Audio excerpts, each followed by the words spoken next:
اس میں جبریل علیہ السلام بھی نازل ہوتے ہیں اور بھی فرشتے نازل ہوتے ہیں ہر قسم کے احکام لے کر. وہ احکام میں کیا ہوتا ہے کہ اللہ تعالیٰ کی طرف سے تقدیر کے فیصلے بھی ہوتے ہیں کہ اس سال کون مرے گا کون جیے گا, تو وہ اللہ فرشتوں کو کہتے ہیں جاؤ زمین پہ یہ کام ڈیوائڈ کر دو اور جو جس کو اٹھانا ہے اٹھا لو, جس کے رزق میں برکت دینی ہے اس کو رزق کے فیصلے کر دو. اب اصل جو تقدیر ہے نا وہ تو اللہ نے لوح محفوظ میں بہت پہلے لکھ دی ہے, اس میں کبھی بھی کوئی تبدیلی نہیں ہو سکتی. دعا بھی اسی تقدیر کا حصہ ہے. جیسے اللہ نے کسی کے بارے میں لکھ دیا نا کہ اس کو روزی ملے گی, اب اس کو روزی مل نہیں رہی ہوتی تو اللہ سے دعائیں مانگتا ہے اور روزی ملنا شروع ہو جاتی ہے. تو اصل تقدیر میں لکھا ہوتا ہے کہ اس کو روزی ملے گی نہیں, یہ دعائیں مانگے گا, اس دعا کی وجہ سے اس کی روزی میں برکت ہو جائے گی. تو وہ ہر چیز یعنی آپ کا عمل بھی پہلے سے طے شدہ ہے, حتیٰ کہ جنت اور جہنم بھی پہلے سے طے شدہ ہے. یعنی اس میں لکھا ہوا ہوتا ہے کہ یہ انسان, اس کے پاس پیغمبر آئیں گے, اس کو سیدھی راستہ بتائیں گے, یہ اپنے اختیار سے غلط راستہ اختیار کرے گا اور بالآخر جہنم میں جائے گا. تو اب اس میں ظلم اس لیے نہیں ہے کہ اللہ کا علم کامل ہے, اللہ کو پتا ہے کہ میں جب آزماؤں گا تو کون آزمائش میں پورا اترے گا اور کون اس آزمائش میں ناکام ہوگا. تو اللہ کا علم کامل ہے نا, اس لیے بعض علماء کہتے ہیں کہ تقدیر اللہ کے علم کا نام بھی ہے, تو اس حساب سے ہر چیز لکھی ہوئی ہے. اب سوال یہ پیدا ہوتا ہے, لوگ یہاں یہ اشکال کرتے ہیں پھر عمل کا فائدہ کیا؟ بھائی جب سب پہلے سے لکھا ہوا ہے تو عمل کا فائدہ کیا؟ بھائی عمل کا فائدہ یہ ہے کہ عمل بھی پہلے سے لکھا ہوا ہے اور وہ آپ کو پہلے سے پتا ہوتا نہیں ہے. آپ جب کام کریں گے تو پتا چل جائے گا کہ پہلے سے لکھا ہوا ہے, ٹھیک ہے نا. اگر نہیں کریں گے تو پتا چل جائے گا کہ لکھا ہوا نہیں تھا. اب چونکہ پتہ ہی نہیں ہے تو یہی آزمائش ہے. اس کی میں ایک مثال دیتا ہوں کہ ایک زید نے مثلا بکر کو قتل کیا, ٹھیک ہے نا. پیر کے دن زید نے بکر کو قتل کیا 6 بجے فار ایگزامپل. بکر کے وارثوں نے زید کو پکڑ لیا, بولا تو نے بکر کو مارا تھا لہذا اب ہم تجھے بھی قتل کریں گے. تو زید کیا کہتا ہے؟ زید جو قاتل ہے وہ کہتا ہے دیکھو پیر کے دن صبح 6 بجے اس کی تقدیر میں قتل ہونا لکھا تھا یا نہیں لکھا تھا؟ ہر چیز پہلے سے لکھی ہوئی ہے نا. تو بکر کے وارثوں کا چونکہ ایمان ہے وہ کہیں گے ہاں لکھا ہوا تھا. تو زید کہے گا کہ میرا پھر قصور کیا؟ بھائی اس کا تو قتل سے ہی مرنا تھا اس نے, میں نے تو وہی کام کیا جو تقدیر میں پہلے سے لکھا ہوا تھا. تو بکر کے وارثین کیا کہیں گے؟ یہی کہیں گے نا کہ یہ لکھا ہوا تو قتل کے بعد پتا چلا ہے نا, قتل سے پہلے تھوڑی پتا تھا کہ لکھا ہوا ہے. تم نے تو اپنے اختیار سے یہی ایسا کام کیا جس کا پورا مکمل تمہیں اختیار تھا. یہ تو اللہ کو پہلے سے علم تھا کہ زید مکمل اپنے اختیار کے ساتھ بغیر کسی جبر و اکراہ کے پیر کے دن صبح 6 بجے بکر کو قتل کرے گا. یہ تو اللہ جانتا تھا اور اللہ کے علاوہ کوئی نہیں جانتا تھا. تم جب بکر کو قتل کرنے کے لیے جا رہے تھے پیر کے دن صبح 6 بجے تو تمہیں کہاں سے علم ہو گیا کہ تقدیر میں لکھا ہوا ہے؟ تو کسی پیغمبر کو بھی اللہ نے تقدیر کا علم دیا, تو تم تو یہی ظلمی کی نیت سے جا رہے تھے نا. تو یہ تو ہے تحقیقی جواب. اگر زید کی سمجھ میں یہ جواب نہ آئے, وہ کہے نہیں یہ تقدیر میں تو لکھا ہوا تھا تو میں نے کون سا جرم کیا, میں سزا کا مستحق نہیں ہوں, تو بکر کے وارثوں کو چاہیے پھر وہ زید کو کہیں کہ ہم آپ کی گردن اڑا رہے ہیں, لکھا ہوا ہوگا تو مر جاؤ گے, نہیں لکھا ہوا ہوگا تو نہیں مرو گے. تو جیسے آپ بے قصور تھے اس کو مارنے میں تو ہم بھی آپ کو مارنے میں کیا ہیں, گردن اڑا دیں. اور پھر نوٹ کر لیں کہ تقدیر میں لکھا ہوا تھا کہ زید نے منگل کے دن صبح 6 بجے انتقال کرنا تھا.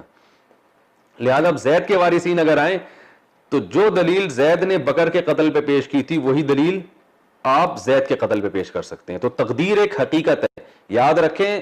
یہ اہل سنت والجماعت کا متفقون علیہ عقیدہ ہے. بہت ساری احادیث اور قرآن کی آیتیں اس پر کہ ہر چیز پہلے سے طے شدہ ہے, اس میں پتہ بھی اس تقدیر کے بغیر نہیں ہل سکتا. جو کچھ لکھا حتیٰ کہ جنت جہنم سب چیزیں, لیکن یہ اللہ نے علم چھپا دیا ہے اور یہی انسان کی آزمائش ہے.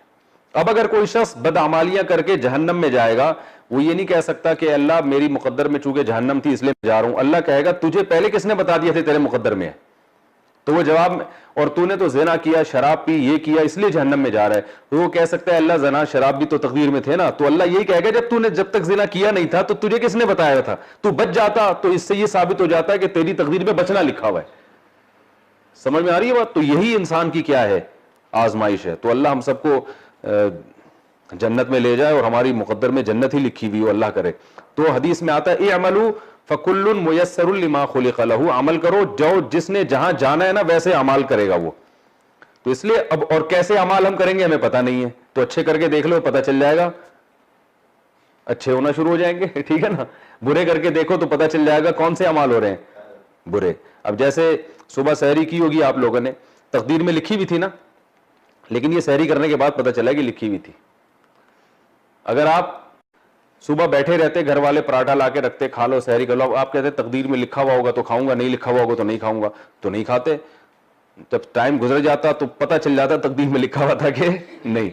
تو جیسے تقدیر دنیا کے کسی جرم میں عذر قابل عذر نہیں ہے, اور کوئی دنیا میں ایسا نہیں دیکھا جو تقدیر کی بیس پر دنیاوی اسباب چھوڑ دیتا ہو, تو ایسے آخری اخروی اسباب بھی چھوڑنے کی اجازت نہیں ہے.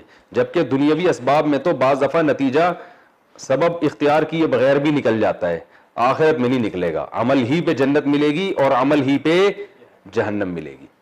سمجھ رہے ہیں؟ تو جو جنت میں جائے گا وہ جنتی جیسے اعمال کرے گا, جو جہنم میں جائے گا وہ جہنمی والے اعمال کرے گا. اور اصل مدار آخر وہ کیا ہے, انما الاعمال بالخواتیم, حدیث میں آتا ہے کہ اصل مدار خاتمے پر ہے. ایک آدمی ساری زندگی گناہ کرتا رہا تو آخر میں نیک بن گیا, سارے گناہ چھوڑ دیے, جنت میں جائے گا. ایک آدمی ساری زندگی اچھا کرتا رہا, آخر میں مرتد ہو گیا, کافر ہو گیا, تو جہنم میں جائے گا وہ. تو آخر تک جو ہے نا, اب اس کا یہ مطلب نہیں کہ آپ ابھی برے اعمال کرتے ہیں بولے آخر میں نیک بن جاؤں گا. تو مطلب حدیث کا یہ ہے کہ ابھی نیک اعمال کر رہے ہو تو آخر تک کنٹینیو کرنا ہے اس کو, اور جو برے اعمال کر رہا ہے تو اسے امید دلائیے کہ ابھی بھی موقع ہے, سدھر جاؤ. اللہ ابھی سدھرو گے تو پچھلے اعمال نہیں دیکھے گا اللہ تعالیٰ. تو یہ اس لیے خوب اچھی طرح سمجھیں. ہاں, تو اصل تقدیر تو ایسی ہے جو کبھی بھی چینج نہیں ہو سکتی. یہ جو علماء کہتے ہیں دعاؤں سے تقدیر بدل جاتی ہے, یہ تقدیر معلق ہے. تقدیر معلق یہ ہوتی ہے لٹکی ہوئی تقدیر, کہ اس میں یہ ہوتا ہے کہ یہ بیمار ہو کے مرے گا جو ہے نا, لیکن وہ دعا مانگتا ہے تو کیا ہوتا ہے, وہ آدمی بچ جاتا ہے, مرتا نہیں ہے. کیونکہ تقدیر مبرم میں لکھا ہوا ہوتا ہے کہ یہ مرنے والا تھا, لیکن چونکہ یہ دعا مانگ لے گا لہذا یہ بچ جائے گا. تو یہ جو دوسرے نمبر والی تقدیر ہے نا, یہ دعاؤں سے چینج ہوتی ہے. پہلے نمبر والی تقدیر میں دعا بھی شامل ہوتی ہے. دوبارہ بتا دیتا ہوں, تقدیر کی دو قسمیں, تقدیر معلق اور تقدیر مبرم. تقدیر پہ شارٹ کلپ الگ سے بنا دینا پورا. واسع خان, ان کو بتانا پڑتا ہے, اتنی سینس نہیں ہے. دو چار جب تک وہی ہے, اب ماموں کا ڈر نہیں ہے نا. حقیقت بتا رہا ہوں آپ. اللہ نے فرمایا نا راہ استغنا, انسان اپنے آپ کو مستغنی سمجھتا ہے تو اللہ سے نہیں ڈرتا, تو ماموں سے کون ڈرے گا. تو تقدیر مبرم جس میں کبھی بھی چینجنگ نہیں ہو سکتی, اور معلق جو لٹکی ہوتی ہے کہ یہ کر لیا تو یہ ہوگا ورنہ یہ ہوگا. تو یہ جو دوسرے نمبر والی تقدیر ہے نا جو لٹکی ہوئی ہوتی ہے, یہ دعاؤں سے بھی چینج ہو جاتی ہے, اسباب سے بھی چینج ہو جاتی ہے. تو اب جو فرشتے جو نازل ہوتے ہیں نا, تو وہ فرشتے اسی تقدیر مبرم کے حساب سے فیصلے کر رہے ہوتے ہیں. اب سوال پیدا ہوتا ہے, وہ تقدیر میں تو سب کچھ اللہ نے پہلے سے لکھ دیا ہے, تو فرشتے جو نئے آرڈر لے کے نازل ہوں گے تو ہمیں عبادت کرنے کا حکم کیوں ہے, کیا فائدہ ہوگا, پورے سال پہ اس کے اثرات کیا پڑیں گے. بھائی جب اصل جو اللہ نے لکھ دیا وہ تو چینج نہیں ہو سکتا. تو یاد رکھیں, جب لیلۃ القدر میں کوئی عبادت کرتا ہے, دعائیں مانگتا ہے, تو تقدیر معلق میں تو یہ ہوتا ہے کہ اس سال اس کو یہ حادثہ ہوگا, یہ نقصان ہوگا, لیکن جو لیلۃ القدر میں دعائیں مانگے گا, اچھے اعمال کرے گا, اس کے ساتھ یہ حادثہ نہیں ہوگا. اور تقدیر مبرم میں لکھا ہوتا ہے کہ یہ دعائیں مانگے گا, لہذا ہم پہلے سے لکھ دیتے ہیں کہ اس کے ساتھ یہ حادثہ نہیں ہوگا.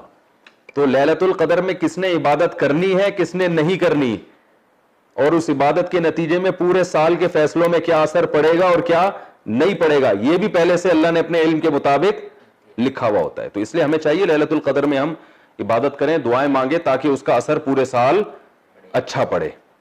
ٹھیک ہے نا. یہ بھی ایک لیلۃ القدر کا فائدہ ہے کہ کیونکہ اس میں فرشتے نازل ہوتے ہیں, تو وہ اللہ کے فیصلوں کے ساتھ, تو فیصلہ ظاہر ہے جو اچھے کام کرے گا اس کے حق میں اچھے فیصلے ہوتے ہیں, جو برے کام کرتا ہے اس کے حق میں برے فیصلے. اس لیے علماء کہتے ہیں کہ لیلۃ القدر کی رات میں گناہ کرنا یہ بہت بڑی تباہی ہے, کیونکہ آپ اس وقت میں برائیاں کر رہے ہو جب آپ کے پورے سال کے فیصلے ہو رہے ہیں.